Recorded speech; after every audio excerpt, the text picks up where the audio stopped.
para perusuh yang telah merusak dan membakar fasilitas umum serta gedung-gedung milik pemerintah, termasuk yang melakukan penjarahan rumah-rumah pribadi, bukanlah demonstran murni, melainkan orang-orang yang memang dikoordinir untuk berbuat kerusakan.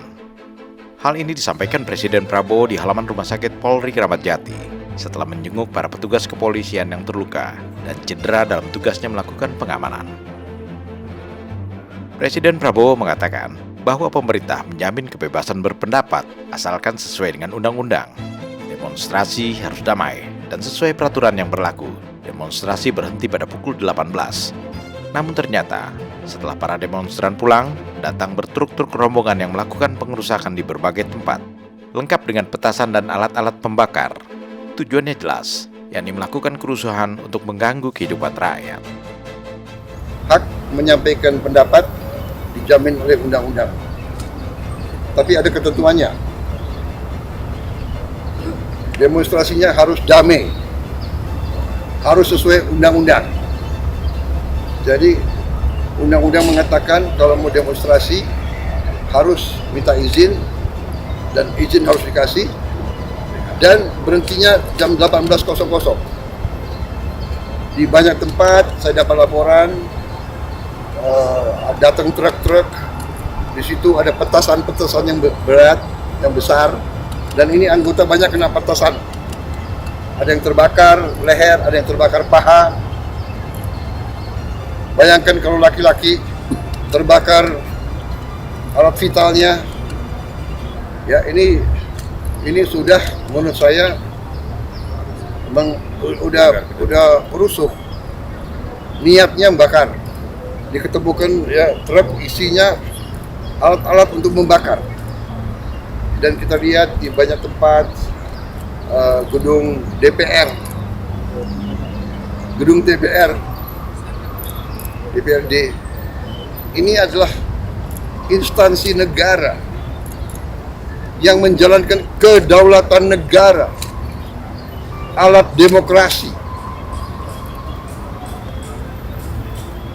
dibakar. Jadi niatnya bukan menyampaikan pendapat. Niatnya adalah bikin rusuh. Niatnya adalah mengganggu kehidupan rakyat. Niatnya adalah menghancurkan upaya pembangunan nasional untuk menghilangkan kemiskinan. Pemerintah kita berjuang keras untuk membela rakyat kecil. Pemerintah saya, semua program saya untuk membela rakyat kecil. Presiden Prabowo juga mengatakan bahwa pihaknya sudah mendapatkan indikasi siapa-siapa saja dalang yang berada di balik kerusuhan-kerusuhan tersebut. Tetapi Presiden tidak akan menyerah menghadapi mereka. Dirinya tidak akan mundur setapak pun dalam memberantas korupsi dan melawan para mafia. Jadi semua aparat negara akan selidiki siapa yang bertanggung jawab. Ya. Saya menduga kita sudah ada indikasi-indikasi dan kita akan tidak ragu-ragu. Saya tidak ragu-ragu membela rakyat. Saya akan hadapi mafia-mafia yang sekuat apapun saya hadapi atas nama rakyat. Saya bertekad memberantas korupsi. Sekuat apapun mereka. Demi Allah, saya tidak akan mundur setapak pun. Saya yakin rakyat bersama saya.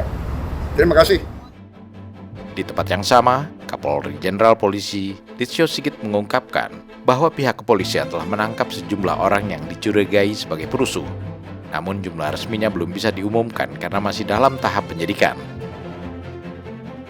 Polisi akan bergerak sesuai bukti-bukti yang ditemukan di lapangan guna menangkap para pelaku kerusuhan serta aktor yang membiayai aksi kerusuhan tersebut.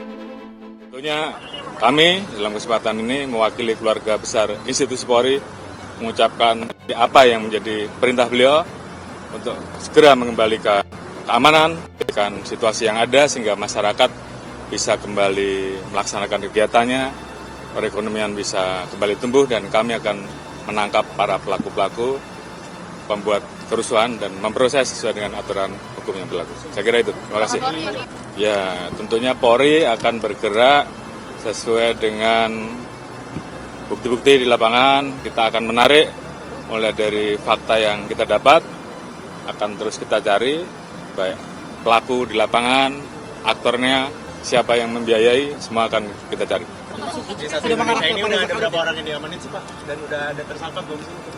Sudah lumayan banyak, tapi belum kami himpun. Ada beberapa yang sudah ditangkap, namun karena masih terus bertambah, nanti akan kita informasikan secara resmi. Dalam berbagai aksi kerusuhan yang berusaha diatasi kepolisian, ada sekitar 40 petugas polisi yang mengalami luka-luka dan mengalami cedera, termasuk yang putus lengannya dan hancur tempurung kepalanya. Para petugas polisi yang terluka dan cedera itu dirawat di Rumah Sakit Polri Kramat Jati, Jakarta. Presiden memerintahkan Kapolri untuk memberikan kenaikan pangkat luar biasa bagi para petugas Polri yang luka-luka dan cedera dalam tugas.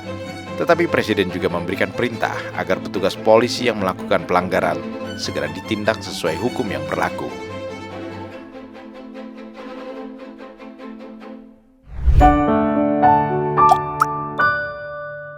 Men of our time.